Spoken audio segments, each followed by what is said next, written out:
AA Bullets YouTube channel. Hurry up, now tell us why you're here. As usual, Ryan Newcar will start at pole position with last year's champion Lightning McQueen to his outside. Row 2 has Casey Corner and Matt Karseth, the 2003 Piston Cup champion. Row 3 has Kurt Busch-Tire and Mark Carton making his 24th start this season. Row 4 has Cal Weathers, last year's Rookie of the Year, and Kevin Karvik, the winner of the Florida 500 this season. Row 5 has Kevin Karvik's teammate Jeff Burnton and Carl Edwards to his outside. Row 6 has Jeff Gorvette, who has a chance of winning his third championship, and David Gillicar to his outside.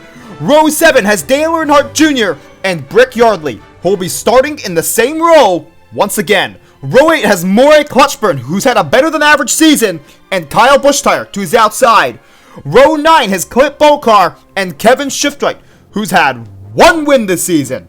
Row 10 has Tony Gassworth and Darren Ledfoot, who surprisingly qualified for all but one race. Row 11 has Casey Gears, who dances on the track, and Eugene Komareski. Row 12 has Ernie Gearson and Bobby Swift, by far the best rookie this season. Row 13 is Jamie McCarry and Dale Carrett, who's had a worse than average season. Row 14 is Reed Sorenkar, who has somehow still managed to qualify for the majority of races, and Sage Vanderspint, who's outside. Row 15 is Hall Ingus and Chuck Armstrong. Both will be making their final start this race. Row 16 is Elliot Draftler and Denny Carlin to his outside. Row 17 is Juan Pablo Montoya and Jeremy Carfield, who somehow qualified for this race. Row 18 is David Rudikar and Chuck Hicks! I hope he doesn't wreck anyone. Row 19 is Greg Beeple and Ricky Slood, who will also be making his final start this race. Row 20 is Krusty Roeder, who is also consistently qualified, and Mike Yankee Jr., who got his first win this season.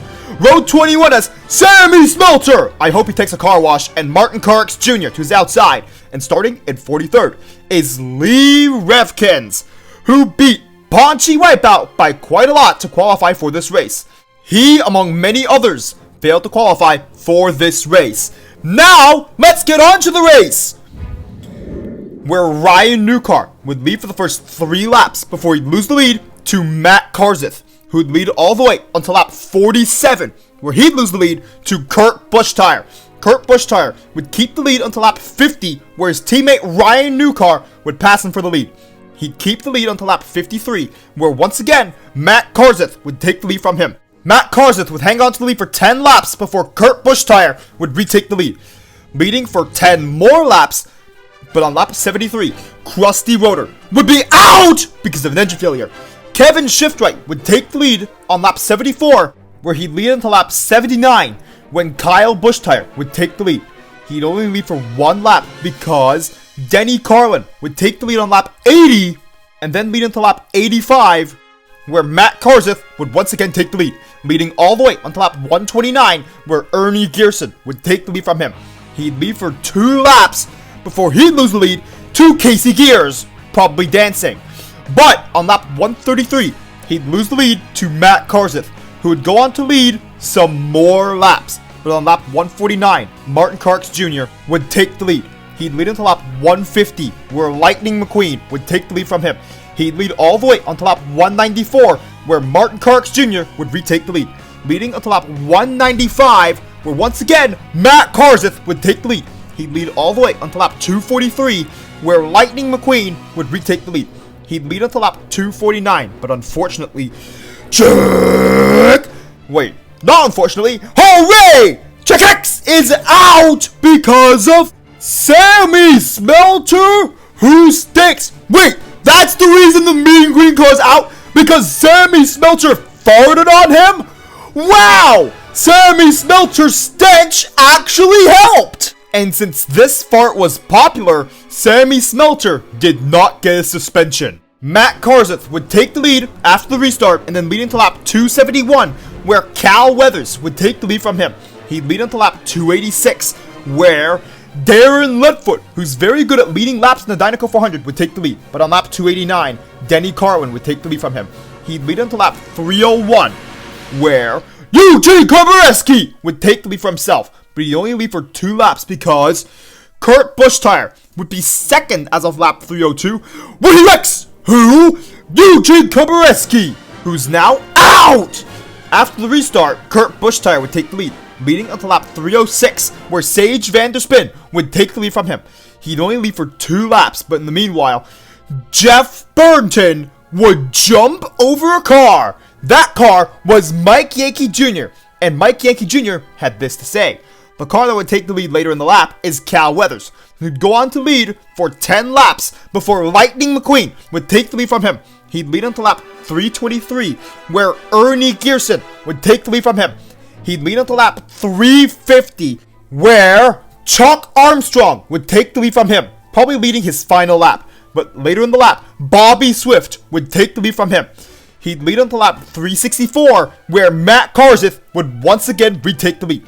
He'd lead all the way until lap 397, where Ryan Newcar would briefly retake the lead, leading for just 1 lap before Matt Kenseth would be back in the lead, leading the final 2 laps to win the 2007 Dinoco 400, with Kurt Buschtire finishing 2nd, Denny Carlin finishing 3rd, Lightning McQueen 4th, Carl Edwards 5th, Kevin Shiftwright 6th, Jeff Gorvette 7th, Bobby Swift 8th, Cal Weathers 9th, and rounding out the top 10 is Mark Carton. These results mean that Lightning McQueen is the winner of the 2007 Piston Cup.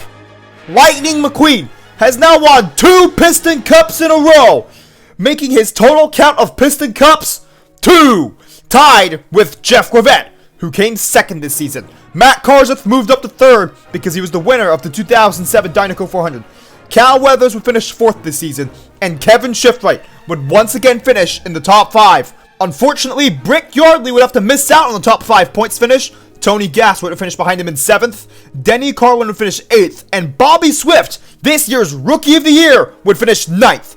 Kurt Buschtire would just barely make the top 10, just ahead of Carl Edwards. Darren Ledfoot had an absolutely amazing season this season, finishing 12th in points when he's qualified for 35 races this season. The Florida 500 winner Kevin Carvick would finish 13th. Kyle Buschtire would finish 14th. Jeff Burton, probably after jumping over a bunch of cars, would finish 15th. Martin Carrix Jr. would finish 16th, just 1 point ahead of Mike Yankee Jr. Clint Bocard finished 18th, but Murray Clutchburn would have a better than average season, finishing 19th. But Dale Earnhardt Jr. had a worse season than average, finishing 20th, just barely ahead of Ryan Newcar in 21st. Greg Beeple would finish a few points behind in 22nd, but Ernie Gearson would have a better season than average, finishing 23rd. Casey Corner would finish 24th, and somehow, Casey Gears would finish 25th this season, 1 position worse than last season, despite his 1 win. Juan Pablo Montoya, another rookie, would finish 26th, and Sage Vanderspin, despite having a win this season, would fall 1 position in the standings. Jamie McCarry would somehow finish 28th. Chuck Armstrong and Hall Ingus would finish 29th and 30th respectively in their final seasons. Elliott Draft would finish right behind them in 31st. David Raycar, by virtue of qualifying for the majority of races, would finish 32nd, right ahead of Reed Sorenkar, who did the same thing. Krusty Rhoda got really lucky this season, qualifying for 32 races this season, which made him finish 34th in the standings. Ricky Sludd, despite missing 1.5 seasons, Ricky Sludd still found his way into the top 40, finishing 35th in points. And Mark Carton, only partaking in 2/3 of the race this season, still found his way to the 36th position. Floyd Mulvihill would finish 37th for some reason. David Gillicar would finish in the same position as his number, 38. Johnny Spinner got really lucky this season, finishing 39th. Well, he did have a top 5 this season, so it makes a little bit of sense. And in 40th position is Slider Petrolsky, beating Bobby Carboni by 1 point to finish in that position. And all Slider Petrolsky did was outperform the Mean Green car.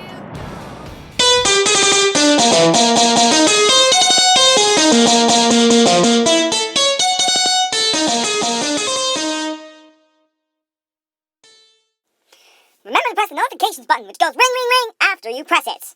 And lightning strikes back, and that's as if you subscribed, of course. And thank you for watching this entire video.